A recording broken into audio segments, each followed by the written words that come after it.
Good morning students.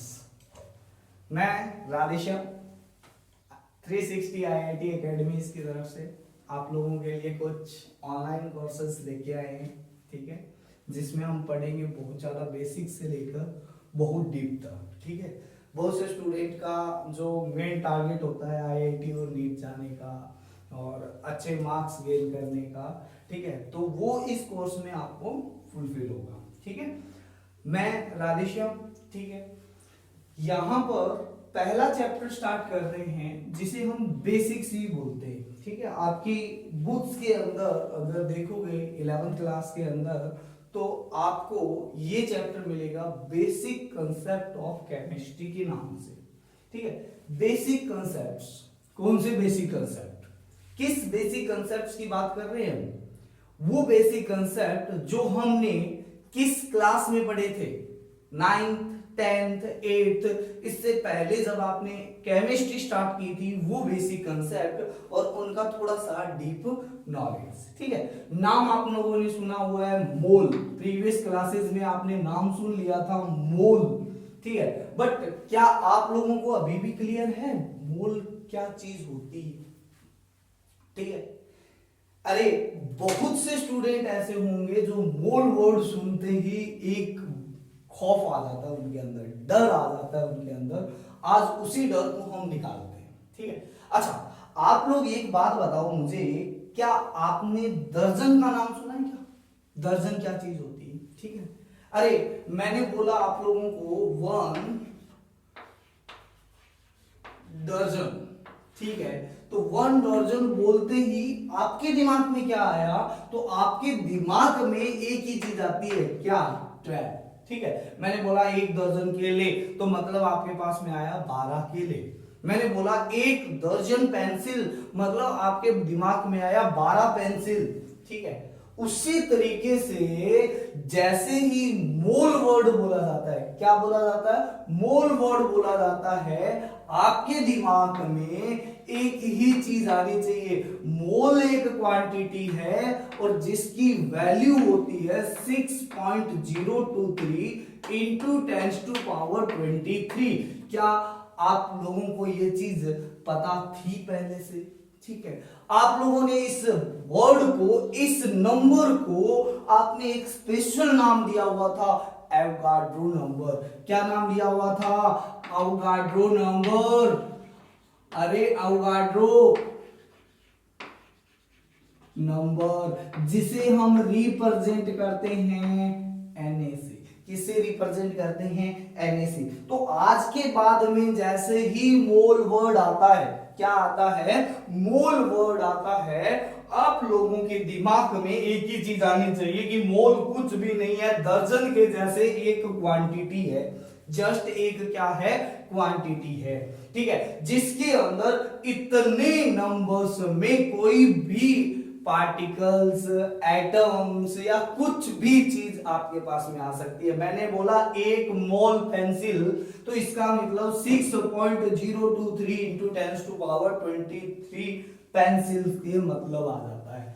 ठीक है, अब आप लोग क्या सोचते हो कि ये नंबर है वो कितना बड़ा हो सकता है? ठीक है, बहुत से स्टूडेंट इसको सोच रहे होंगे कि ये नंबर क्या है, छोटा सा नंबर होगा, बट ये नंबर है वो बहुत बड़ा नंबर है। कैसे? आप देखो कि 6023 ऐसा लगा दिया, इसके आगे 20 जीरो और लगा दो। कितनी जीरो लगा दो? 20 जीरो लगा दो। अब देखो कि ये नंबर कितना बड़ा है। ठीक है, अब सर ये आया कहां से? बात क्या आती है कि ये आया कहां से? ठीक है, तो अभी तो हमारे पास में बहुत सारे स्पेक्ट्रोमीटर होते हैं। ठीक है, स्पेक्ट्रोस्कोप्स होते हैं।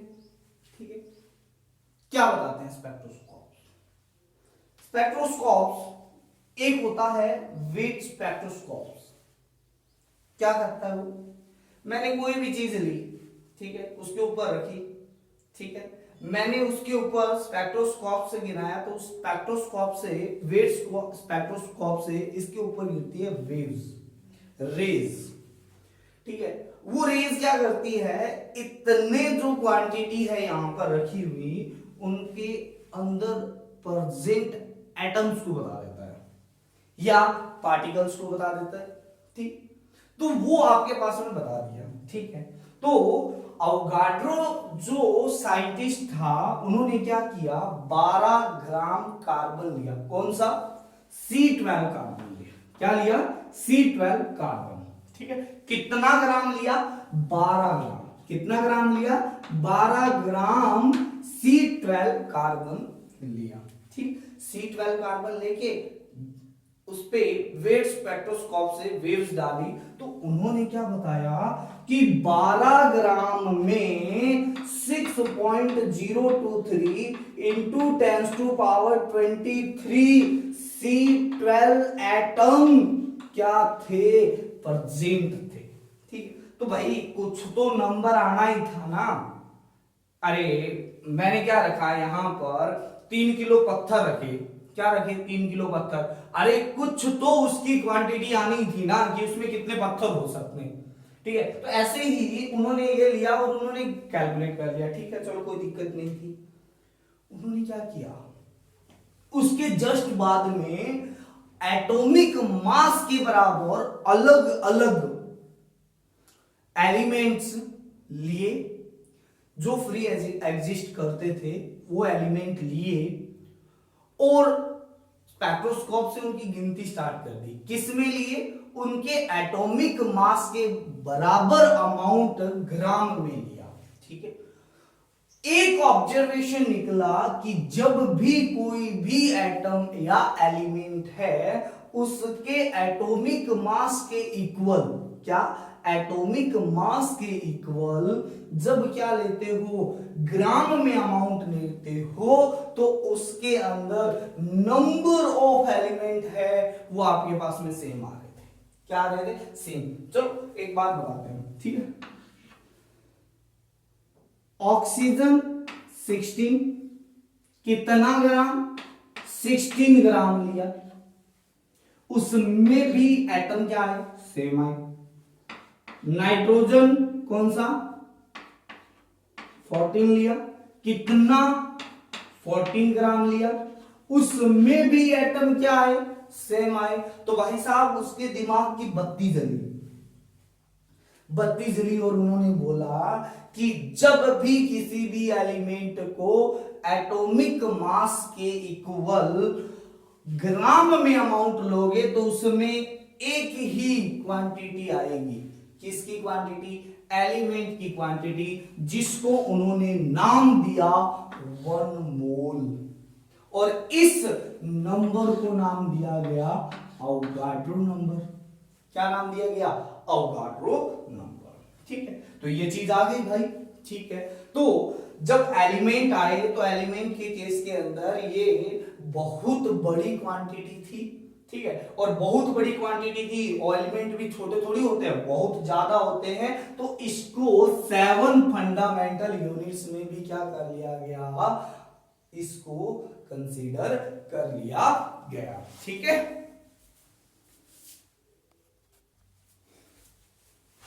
अब देखो आपके पास में यहां पर मोल्स के बारे में देख लिया कि मोल क्या है, जस्ट एक क्वांटिटी है। तो मोल है, मोल है वो क्या है, जस्ट क्वांटिटी है, जस्ट क्वांटिटी है। ठीक है, तो इसकी डेफिनेशन कैसे लिखोगे? तो मोल की डेफिनेशन आती है, मोल को कैसे डिफाइन किया गया? तो C12 से डिफाइन किया गया था। ठीक है, तो mole is the amount of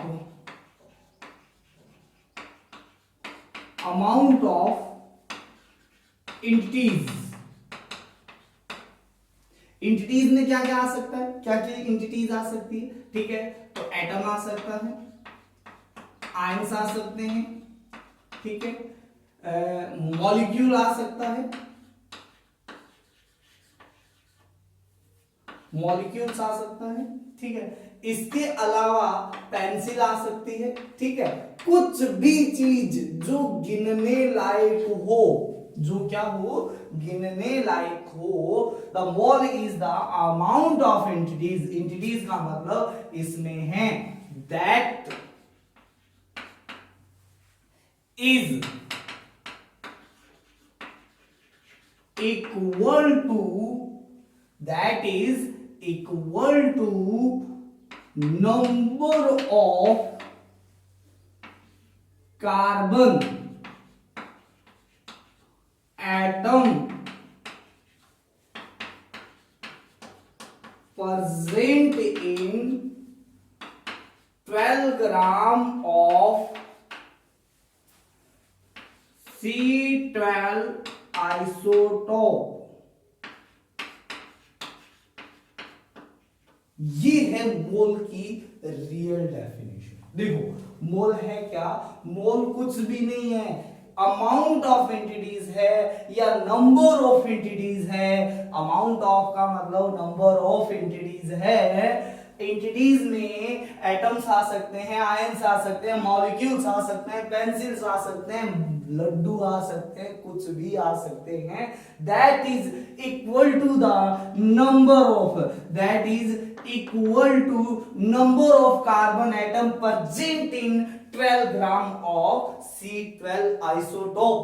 तो ये चीज आपके पास में मोल की डेफिनेशन थी। और आपको पता है 12 ग्राम C12 में कितने कार्बन एटम होते हैं, तो कार्बन एटम किसके इक्वल होते हैं, 6.023 इंटू 10 टू पावर 23। तो मोल के बारे में अगर आप क्लियर हो गए हो तो सबसे पहले मोल है। आज हम कुछ चीजें पढ़ेंगे जिनको हमने नंबर वाइज अरेंज किया हुआ है कि कौन क्या चीज है, कैसे हमको पढ़ना है, कुछ बेसिक कंसेप्ट। तो बेसिक कंसेप्ट में सबसे पहला आता है मोल, जिसके बारे में हमने पढ़ा। चलो एक बात बताओ, ठीक है, मेरे को ये बोल दिया कि ये आपके पास में होता है, ठीक है, तो अब क्या मैं C12 में नंबर ऑफ एटम पता है, 12 ग्राम C12 का पता है, तो क्या मैं 6 ग्राम C12 में एटम निकाल सकता हूं? हाँ निकाल सकता हूं।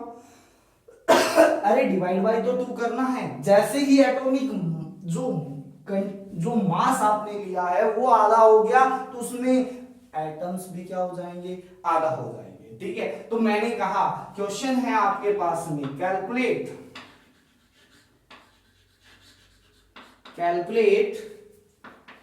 Number of H atom present in 2 milligram of H2 gas. ठीक है, सॉरी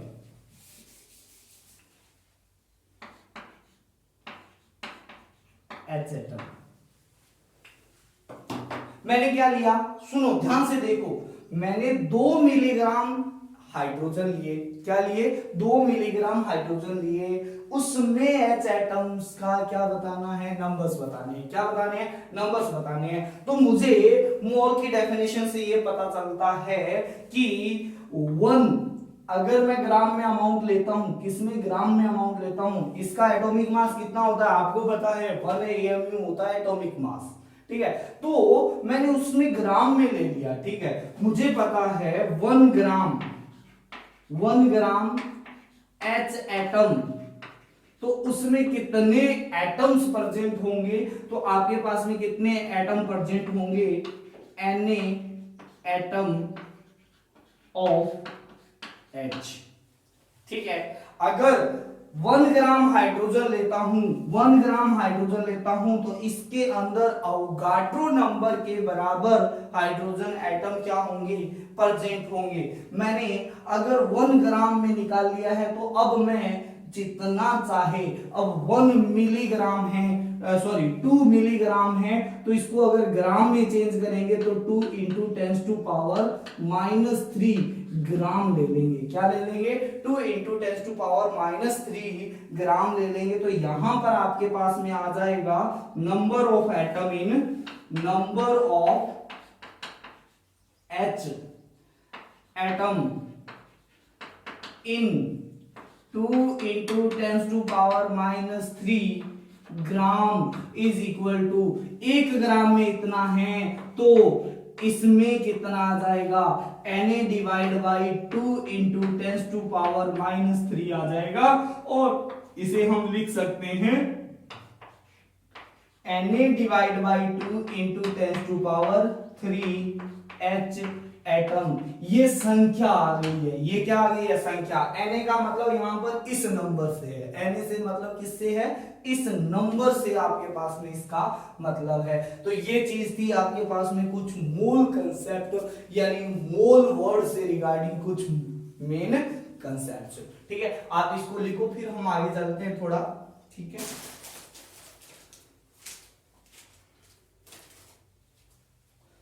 अच्छा चलो ध्यान से देखना इधर, मैं कुछ फंडामेंटल यूनिट्स बता रहा हूं जो एटम्स के अंदर क्या होती है, प्रेजेंट होती है, उनके ऊपर चार्ज के बारे में बात कर रहे हैं और उनके ऊपर आपके पास में बात कर रहे हैं उनके एटॉमिक मास की। ठीक है, तो particles present in A atom, second है पार्टिकल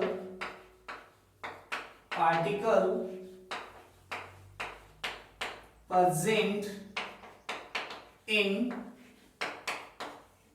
एटम। ठीक है, तो अब देखो आपके पास में पार्टिकल प्रेजेंट इन एटम, क्या क्या पार्टिकल प्रेजेंट होते हैं एटम के अंदर। अब आपके पास में प्रेजेंट होता है प्रोटॉन, क्या प्रेजेंट होता है प्रोटॉन, और क्या प्रेजेंट होता है न्यूट्रॉन, और क्या प्रेजेंट होता है इलेक्ट्रॉन। हाँ या ना, ठीक है, इसे हम P से डिनोट करते हैं, इसे हम स्मॉल n से डिनोट करते हैं, इसे हम इलेक्ट्रॉन से रिप्रेजेंट करते हैं इस तरीके से। अब देखो इसका मास कितना होता है, क्या मुझे बता सकता है कोई।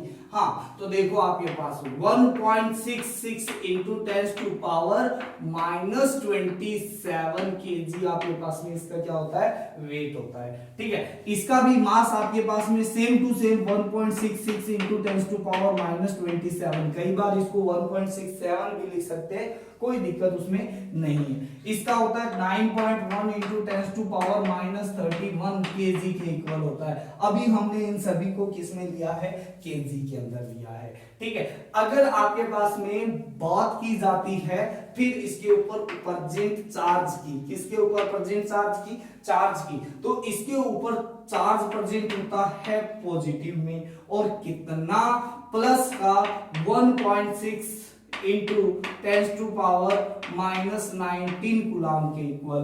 ये इसके ऊपर जीरो चार्ज प्रेजेंट होता है और इसके ऊपर 1.6 इंटू 10⁻⁻19 कूलम के क्या होता है इक्वल चार्ज प्रेजेंट होता है।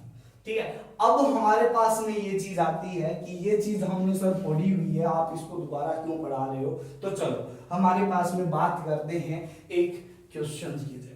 ठीक है, तो क्वेश्चन क्या होता है, क्वेश्चन कहता है calculate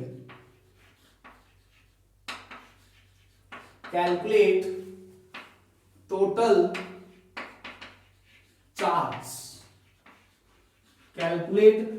charge on 1 kg electron. किसके अंदर 1 kg इलेक्ट्रॉन, और सॉरी 1 kg इलेक्ट्रॉन की जगह हम बोल देते हैं 1 मोल इलेक्ट्रॉन। किसके ऊपर 1 मोल इलेक्ट्रॉन के ऊपर हम चार्ज के बारे में डिस्कशन करते हैं। ठीक है, तो हमें पता है चार्ज ऑन 1 इलेक्ट्रॉन कितना होता है 1.6 माइनस का 1.6 इंटू 10⁻⁻19 कूलम। एक इलेक्ट्रॉन पर चार्ज है 1 मोल इलेक्ट्रॉन का मतलब 1 मोल बोलते ही आपके दिमाग में अवोगाद्रो नंबर का आना जरूरी है। क्या आना जरूरी है, 1 मोल बोलते ही 1 मोल का मतलब है यहां पर 1 मोल इलेक्ट्रॉन का मतलब है 6.023 इंटू 10⁻23 इलेक्ट्रॉन से है। कितने से है, इतनी बड़े आपके पास में इतने नंबर ऑफ इलेक्ट्रॉन्स के बराबर है। तो चार्ज ऑन अगर मैं निकालता हूं, अगर मुझे एक इलेक्ट्रॉन पर चार्ज पता है तो इतने इलेक्ट्रॉन पर चार्ज निकालना आसान हो जाएगा। Charge on 6.023 into 10⁻23, charge on इतने इलेक्ट्रॉन, तो आपके पास में आ जाता है -1.6 इंटू 10⁻19 इंटू 6.023 इंटू 10⁻23। जब इसको आप कैलकुलेट करते हो, जब इसको आपस में मल्टीप्लाई करते हो तो ये आता है 96500 के लगभग बराबर आता है। थोड़ा आपके पास में ऊपर नीचे भी आएगा क्योंकि हमने यहां तक 3 आपके पास में दशमलव के बाद में 3 अंकों को ही कंसीडर किया है। बट एग्जैक्ट अगर बात की जाए तो 96486 के आसपास आपके पास में इक्वल आता है, इतना कूलम चार्ज आता है। और इसी को हम बोलेंगे 1 फैरेड। क्या बोलेंगे? 1 फैरेड। इसे बोलेंगे फैरेड। क्या बोलेंगे इसे? 1 फैरेड। और ये एक चार्ज की बड़ी यूनिट्स है। चार्ज की क्या यूनिट्स है? बड़ी यूनिट्स है। ठीक है, तो 1 फैरेड बोलते ही हमारे दिमाग में आना चाहिए 96500 कूलम्स के इक्वल। और 1 फैरेड का मतलब यही चीज होती है, charge on 1 mole electron. Charge on 1 mole electron होता है वो 1 फैरेड के इक्वल होता है। Charge on 1 mole electron. ठीक है, अगर मैं बोल देता हूं कि हाफ मोल इलेक्ट्रॉन पर चार्ज निकालो तो मैं ये बोल सकता हूं हाफ फैरेड। क्या बोल सकता हूं? Half farad. क्या बोल सकता हूं या नहीं बोल सकता हूं? ठीक है, तो ये आपके पास में इस पे एक क्वेश्चन हमने किया, बट ये क्वेश्चन नहीं था हमारे पास में। कुछ हम प्रीवियस क्वेश्चन से बात करते हैं। ठीक है, पिछले सालों में पूछे हुए कुछ क्वेश्चंस के बारे में। ठीक है, तो IIT JEE 2003 के अंदर एक क्वेश्चन आया था। क्वेश्चन क्या था? क्वेश्चन था calculate the mass of 1 mole electron. Calculate the mass, calculate, ये प्रीवियस ईयर का क्वेश्चन नहीं है, प्रीवियस ईयर का क्वेश्चन फिर बाद में करेंगे। पहले आपके पास में ये निकालो, calculate the mass of 1 mole electron.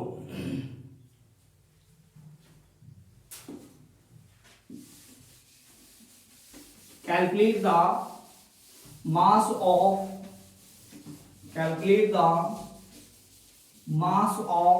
1 mole electron. ठीक है, तो बात करते हैं क्वेश्चन नंबर 2 की। Calculate the mass of 1 mole electron. ठीक है, तो हमें पता है 1 मोल इलेक्ट्रॉन्स का मतलब है 6.023 इंटू 10⁻23 इलेक्ट्रॉन। ठीक है, अब आपके पास में एक इलेक्ट्रॉन का मास आपको पता है, एक इलेक्ट्रॉन का मास अगर आपको पता है, ठीक है, तो आप क्या यहां पर इतने इलेक्ट्रॉन का मास निकाल सकते हो? हाँ, निकाल सकते हैं भाई। अगर मुझे ये पता है कि अगर मेरे को कह दिया गया कि 10 आपके पास में पत्थर रखे हुए हैं जिनका वेट इक्वल है, मेरे को बोल दिया जाए कि एक पत्थर का वेट दे दिया 10 का, बताओ तो 10 से क्या करना है? मल्टीप्लाई करना है। ठीक है, तो मास ऑफ 1 मोल इलेक्ट्रॉन, तो अगर बात करता हूं तो एक इलेक्ट्रॉन का चार्ज आपके पास में दिया हुआ है 9.1 इंटू 10⁻31 इंटू 6.023 इंटू 10⁻23, और ये किस में आ जाएगा? केजी के अंदर आ जाएगा। जब इसको सॉल्व करते हो तो ये आपके पास में आता है 54.6 केजी इलेक्ट्रॉन। ठीक है। जब आप इसको सॉल्व करते हो तो 4.6 केजी एक मोल इलेक्ट्रॉन ले लिया जाए तो उसका वेट इतना आ जाता है लगभग 55 किलो के आसपास। कितने? 55 किलो के आसपास। ठीक है। क्वेश्चन नंबर 3 बात, ठीक है। ये क्वेश्चन है जेई 2003 का क्वेश्चन। क्वेश्चन क्या कहता है? क्वेश्चन कहता है how many moles of electron, how many moles of electron will weigh 1 kg, हाउ many moles of electron will weight 1 kg। कहता है कितने मोल इलेक्ट्रॉन लेता हूं तो उनका वेट 1 kg आएगा। ठीक है। तो हमने अभी अभी देखा, क्या देखा कि 4.6 kg, क्या केजी का अगर मैं बात करता हूं, इलेक्ट्रॉन की बात करता हूं तो ये इक्वल होते हैं कितने के? 1 मोल इलेक्ट्रॉन के। कितने? 1 मोल इलेक्ट्रॉन। जस्ट इसका अपोजिट 1 मोल इलेक्ट्रॉन है उनका वेट 4.6 केजी है। तो मैं ये भी बोल सकता हूं 4.6 केजी अगर इलेक्ट्रॉन लिया तो वो कितने होंगे? 1 मोल इलेक्ट्रॉन होंगे। तो यही चीज लिखी है मैंने। अब मेरे को कहता है कि 1 केजी इलेक्ट्रॉन तो कितने मोल के बराबर हो जाएगा? तो आपके पास में 1/5 4.6 मोल इलेक्ट्रॉन के इक्वल हो जाएगा या नहीं हो जाएगा? ठीक है। सॉरी, ये आपके पास में थोड़ा सा रॉन्ग हो गया। जब इसको मल्टीप्लाई करोगे तो 10 टू पावर क्या आ जाएगा? -8 केजी आ जाएगा साथ में। सॉरी, यहां पर ये चीज अगर साथ में इसको करोगे तो 10 टू पावर -8 केजी आ जाएगा। तो यहां पर भी इंटू 10 टू पावर -8 केजी लिखोगे तो यहां पर भी आएगा 10 टू पावर -8, साथ में मल्टीप्लाई आएगा। तो जब इसको सॉल्व करोगे तो ये आएगा 10 to power 8 upon 4.6 mole electron. ठीक है। तो ये चीज आपके पास में आ जाती है और ये आपके पास में IIT 2003 का क्या आ जाता है? क्वेश्चन हो जाता है। ठीक है। जल्दी से इसको उतारो। आपके पास में नेक्स्ट कंसेप्ट के ऊपर चलते हैं हम। नेक्स्ट कंसेप्ट है आपके पास में, थर्ड है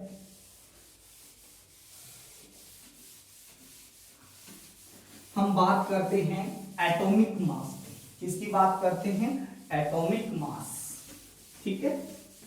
चलो, बिल्कुल बेसिक चल रहे हैं हम। ठीक है। यहां पर ठीक है, जिसको ये लग रहा है कि मेरे बेसिक्स बहुत वीक है, ठीक है, तो वो उसको बहुत ज्यादा प्रेफर कर सकता है।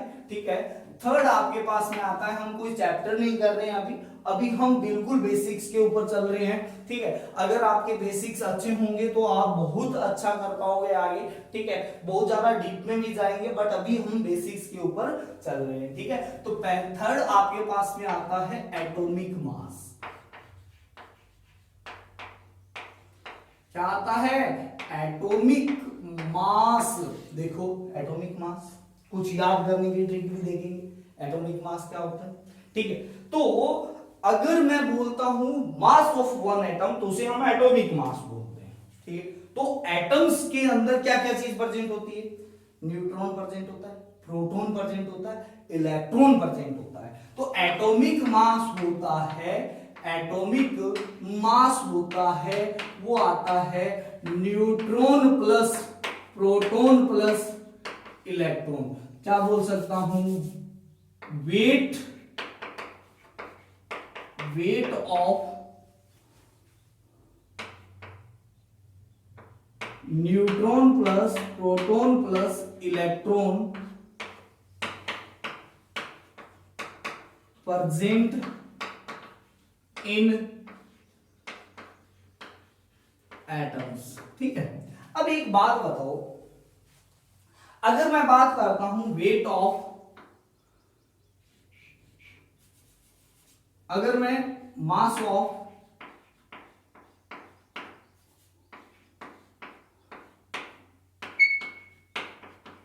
न्यूट्रॉन एंड प्रोटॉन, क्योंकि दोनों का लगभग क्या होता है, इक्वल होता है, ठीक है, ये होता है 1.66 इंटू 10⁻⁻27 kg।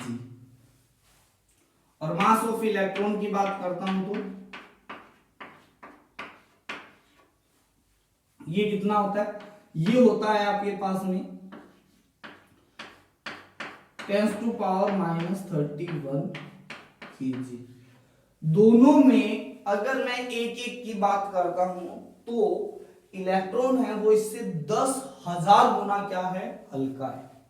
देखो यहां पर 10⁻31 है, यहां पर 27 है, तो टोटल कितने आपके पास में पावर का फर्क पड़ गया, 4 का। ठीक, यानी ये जो प्रोटॉन और न्यूट्रॉन है वो इससे 10,000 टाइम्स, 10,000 टाइम्स क्या है, हैवी है। ठीक, मैं गया, देखो अपने पे बात करते हैं, ठीक है, मैं गया वेट करवाने, ठीक है, मेरा वेट आया मान लिया मेरा वेट आया, मैं वेट करने गया तो मेरा वेट आया 72 kg।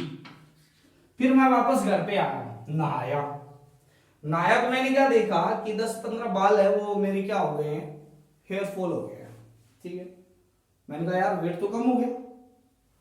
अरे बाल चले गए भाई, वेट क्या हो गया, कम हो गया। तो वेट कम हो गया तो मैं वापस गया उसके पास, अब तोल भाई मेरे को, मेरे 10 बाल है वो हेयर फॉल हो गया, अब मेरा वेट क्या हो जाएगा, कम हो जाएगा। ठीक, कितना कम हो जाएगा, बताओ ना, कितना कम हो जाएगा। ये वैसा ही है, ये न्यूट्रॉन और प्रोटॉन है, इलेक्ट्रॉन बाहर से आ जाता है या क्या हो जाता है, बाहर चला जाता है, उसके वेट से ज्यादा फर्क नहीं पड़ता है। ये वैसा ही है जैसे मैं अपना वेट करवाने गया और फिर हेयर फॉल होने के बाद में मैं अपना वेट देखता हूं तो मेरा वेट में कोई ज्यादा फर्क नहीं पड़ता है, इसलिए मैं इसको क्या कर देता हूं, नेग्लेक्ट कर देता हूं। ये आपके पास में वैसा ही है जैसे आपके हेयर फॉल होते हैं, हेयर फॉल होने से कोई वेट का लॉस नहीं होता है, वैसा ही इलेक्ट्रॉन के वेट को हम कंसीडर नहीं करते हैं, क्योंकि वो न्यूट्रॉन और प्रोटॉन से 10,000 टाइम क्या होता है, हल्का होता है। ठीक है, तो हमने क्या किया, हमने जैसे ही एटॉमिक मास की बात करता हूं, क्या बात करता हूं, एटॉमिक मास की बात करता हूं, एटॉमिक मास की बात करता हूं तो यहां पर आता है mass of neutron plus proton present in atom. ठीक है, ये चीज आपके पास में यहां पर आती है। ठीक है, अब देखो यहां पर अगर मैं बात करता हूं, ठीक है, तो अब number of proton plus number of neutron, अब नंबर ऑफ प्रोटॉन को हम क्या बोलते हैं, एटॉमिक नंबर बोलते हैं। नंबर ऑफ प्रोटॉन और नंबर ऑफ न्यूट्रॉन अलग अलग होते हैं। ठीक है, बहुत बार क्या होता है, सेम होता है, बट बहुत बार क्या हो जाता है, अलग अलग हो जाता है, जिसकी वजह से एटॉमिक मास में क्या आता रहता है, चेंज आता रहता है। ठीक है, तो मास ऑफ, अब न्यूट्रॉन प्लस प्रोटॉन कहां पे होते हैं, न्यूक्लियस के अंदर, इसीलिए हम पूरे एटम का जो मास होता है उसे हम न्यूक्लियस के मास के इक्वली लेते हैं। ठीक है, क्योंकि एटम्स के बाहर इलेक्ट्रॉन होते हैं और इलेक्ट्रॉन को हमने क्या कर दिया है, नेग्लेक्ट कर दिया। क्यों नेग्लेक्ट कर दिया है, क्योंकि इसका वेट है वो उससे क्या है, 10,000 टाइम्स हल्का है। ठीक है, तो एटॉमिक मास है तो हम ये बोल सकते हैं न्यूट्रॉन प्लस प्रोटॉन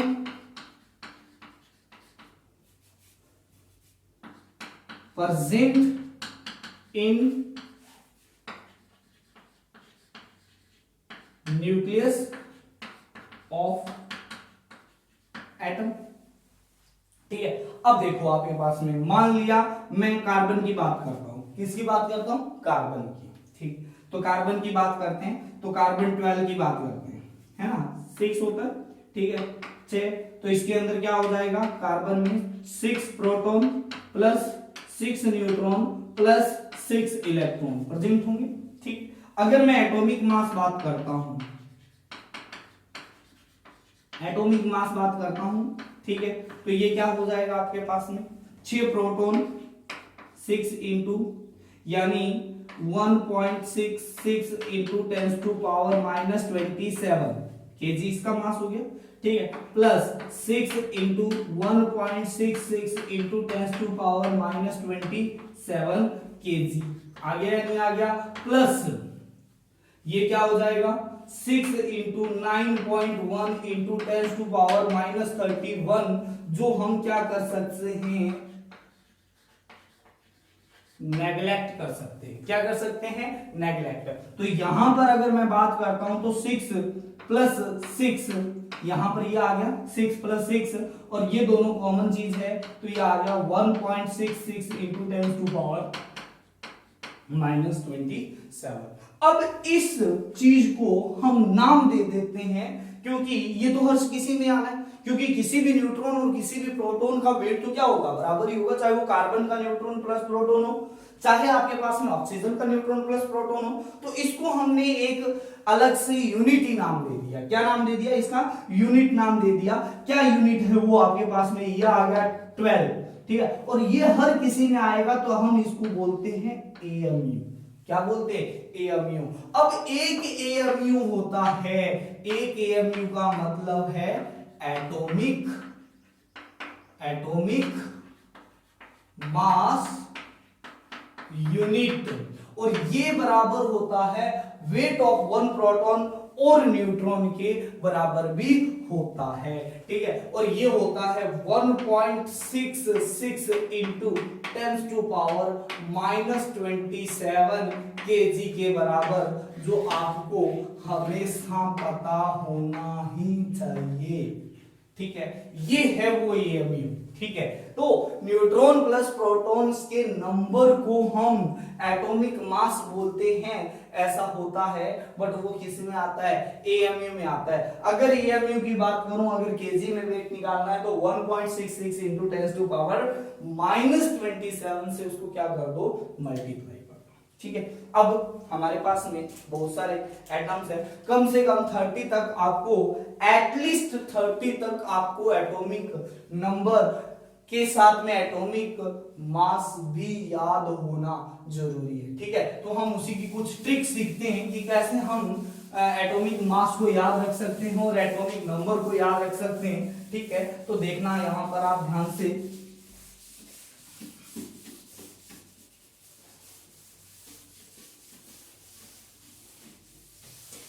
ठीक है, हम कुछ एटम्स लिख रहे हैं यहां पर,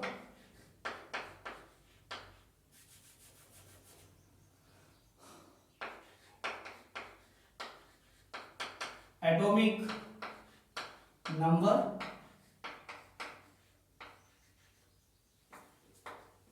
एटम, और यहां पर है एटॉमिक मास। ठीक है, ऐसे हम थोड़ा नजदीक नजदीक लिखते हैं।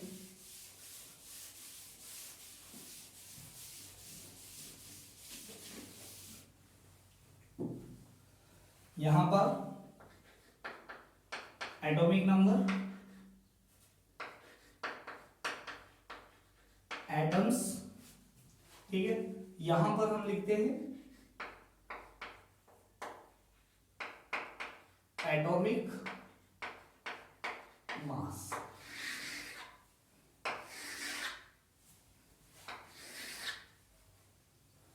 फिर वापस से एटॉमिक नंबर, फिर आपके पास में एटम, फिर आपके पास में atomic mass,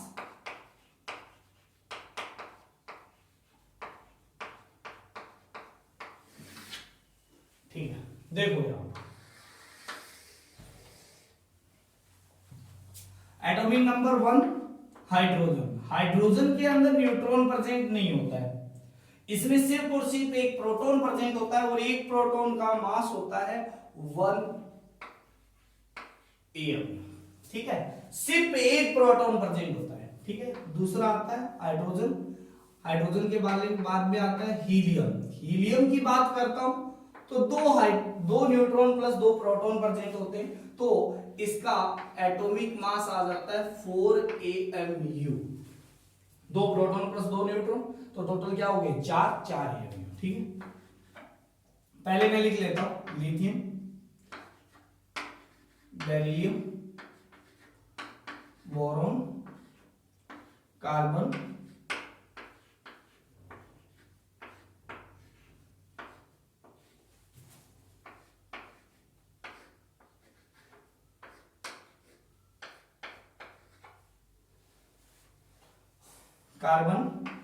nitrogen, oxygen, fluorine, neon, sodium,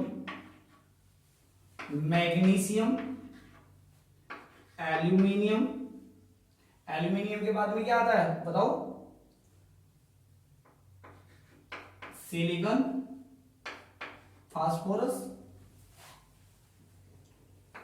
16, 17, 18, 19, 20, ठीक है। अब आपके पास में फास्फोरस, फास्फोरस के बाद में आता है सल्फर, सल्फर के बाद में आता है क्लोरीन, क्लोरीन के बाद में आता है आर्गन, आर्गन के बाद में आता है पोटेशियम, एंड देन आपके पास में आता है कैल्शियम, ठीक है। अब याद रखना बड़ा आसान है, ठीक है, बहुत ही आसान है। कैसे याद रखना है मैं आपको बताता हूं, ठीक है। यहां पर ट्रिक लिख लेते हैं, कुछ ट्रिक्स के बारे में बात करते हैं।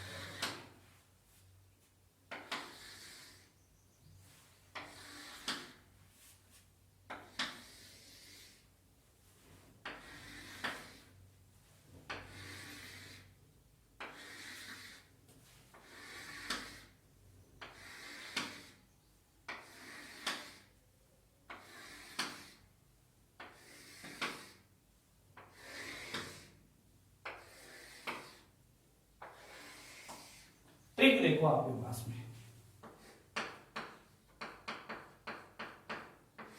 ट्रिक क्या कहती है, एटॉमिक नंबर तो सभी का याद है ना, एटॉमिक नंबर याद है तो आप दो एटॉमिक टाइप के हो सकते हैं, एक हो सकता है इवन और एक हो सकता है ऑड। क्या एटॉमिक नंबर, एटॉमिक नंबर है वो दो टाइप के हो सकते हैं, या तो हो सकता है वो क्या इवन हो सकता है, और या क्या हो सकता है ऑड हो सकता है। एटॉमिक मास की बात करता हूं तो जिसका भी एटॉमिक नंबर इवन है उसको जस्ट क्या कर देना है, डबल कर देना है। क्या करना है, जस्ट डबल। और जिसका भी एटॉमिक मास ऑड है डबल करके +1 कर देना है। अब इसमें 5 एक्सेप्शनल केस आते हैं, कौन कौन से आते हैं उनको स्पेशली याद कर लो। एक तो हाइड्रोजन है ही आपका, हाइड्रोजन ना ऑड वाले रूल को फॉलो करेगा ना इवन वाले को, ठीक है। हाइड्रोजन के बाद में आपके पास में आता है बेरिलियम। क्या आता है, बेरिलियम, नाइट्रोजन और क्लोरीन, और क्लोरीन और आपके पास में आता है आर्गन। ठीक है, देखो कैसे, इसका 2 इवन था तो हमने डबल कर दिया, ऑड है डबल किया 6 +1 किया कितना आ गया 7 AMU। इसको छोड़ देते हैं, इवन है कि ऑड है, ऑड है, डबल किया, डबल करके +1, डबल किया तो 10, 10 और 1 क्या हो गया 11। इवन है जस्ट डबल किया 12, इसको छोड़ देते हैं, जस्ट डबल किया कितना आया 16, ऑड है, डबल किया, 18 प्लस 1 कितना आ जाएगा, 19 AMU। इवन है, जस्ट डबल किया, 20 AMU। डबल करके प्लस 1 कर दिया, 11 डबल 22 23 AMU, 24 AMU। अब निकालो जल्दी से, 27 AMU, क्योंकि डबल करके प्लस 1 भी करना है। 28 AMU, कितना आया, 31 AMU, डबल करके प्लस 1। इसकी बात करते हैं, बताओ कितना आएगा, 32 AMU। इसकी बात करते हैं थोड़ी देर में, इसकी भी थोड़ी देर में। ये कितना आएगा, 39 AMU। और इसकी बात करते हैं तो ये आ जाएगा 40 AMU। ठीक है, अब ध्यान से देखो, इधर बात करते हैं इन चारों की। तो ये है इवन भले ही है, बट ये ऑड वाला फॉलो करेगा, ये आएगा 9 AMU। ठीक है, कितना आएगा, 9, क्योंकि 8 प्लस 1 करना पड़ेगा। ठीक है, यहां पर ये इवन वाले को फॉलो करेगा, 14 AMU। इनको स्पेशली याद कर लो। इसका होता है 35.5 AMU। अब कईयों के दिमाग में ये आएगा, क्वेश्चन मैं राइज करता हूं, आप सोचना क्या चीज है ये। क्या प्रोटॉन और न्यूट्रॉन हाफ हो सकता है क्या?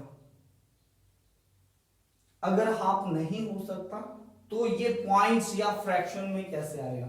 इवन इन सभी में अप्रोक्सीमेशन ये है।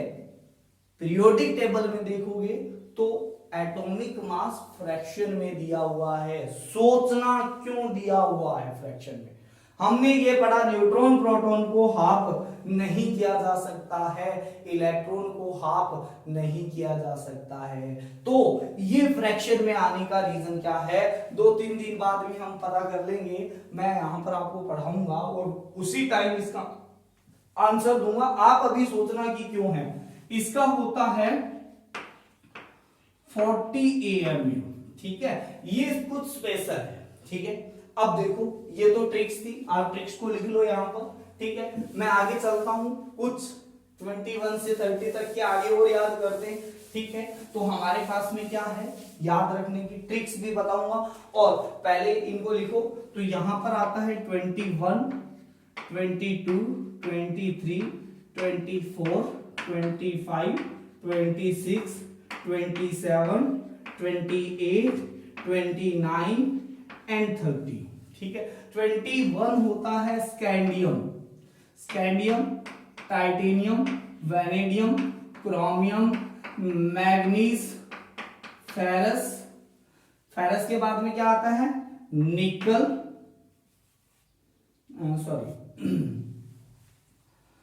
कोबाल्ट, निकल, कॉपर, जिंक।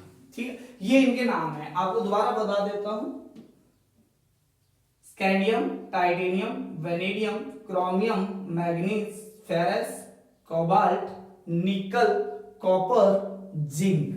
ठीक, अब ये एटॉमिक नंबर हो गए, ये एटम्स हो गए। ट्रिक नंबर याद रखना इनके लिए। ट्रिक नंबर आप ये याद रखो, 10 नंबर का एक मोबाइल नंबर है, याद रखोगे, बड़ा वीआईपी जैसा मोबाइल नंबर है। क्या है, 3 4 5 4 5 4 5 3 5 5। वीआईपी नंबर है 3 4 5 4 5 4 5। 3 टाइम 4 5, पहले 3, फिर 3 टाइम 4 5 4 5 4 5, फिर 3 5 5। वीआईपी नंबर है। आप एक बार याद करो, 2-3 बार इसको देखोगे, पढ़ के देखोगे, आपको याद हो जाएगा क्या है, कैसे है, देखना इधर ध्यान से। ठीक है, अगर मैं बात करता हूं इनके एटॉमिक मास की, किसकी बात करता हूं, एटॉमिक मास की बात करता हूं। तो जो आपका एटॉमिक नंबर है उसको डबल करो और उसमें ये नंबर ऐड कर दो, तो वो आपके पास में क्या हो जाएगा, उसका एटॉमिक मास हो जाएगा। जैसे इसका डबल किया तो 42, 42 प्लस 3 कितना आ जाएगा, 42 प्लस 3 45 आ जाएगा। ठीक, इसको किया 44 प्लस 4 48, 46 प्लस 5 कितना आ जाएगा 51। ठीक है, 48 प्लस 4 52। ठीक है, 50 प्लस 5 55, 52 प्लस 4 56, 54 प्लस 5 59, 28, 56 प्लस 3 59। ठीक है, ये कितना आ जाएगा, कितना आएगा बताओ, 58 प्लस 5 कितना आ जाएगा 63, और ये आ जाएगा आपके पास में 65। ठीक है, ये इनके एटॉमिक मास हो गए। आपको याद रखना है, आपको याद रखना है। नेक्स्ट लेक्चर में हम कुछ और कंसेप्ट पढ़ेंगे। आज तो हमने 3 कंसेप्ट के बारे में डिस्कशन किया है। नेक्स्ट लेक्चर के अंदर हम पढ़ेंगे मॉलिक्यूल्स क्या होता है, मॉलिक्यूलर मास क्या होता है। अच्छा, एटॉमिक मास पढ़ लिया, अभी हम पढ़ेंगे ग्राम एटॉमिक मास। क्या बोलेंगे, ग्राम एटॉमिक मास। एक चीज और देख लो, ठीक है, कुछ मॉडर्न्स बुक के अंदर मोल वर्ड नहीं दिया होता। क्या दिया होता है, मोल को हम ग्राम एटम्स,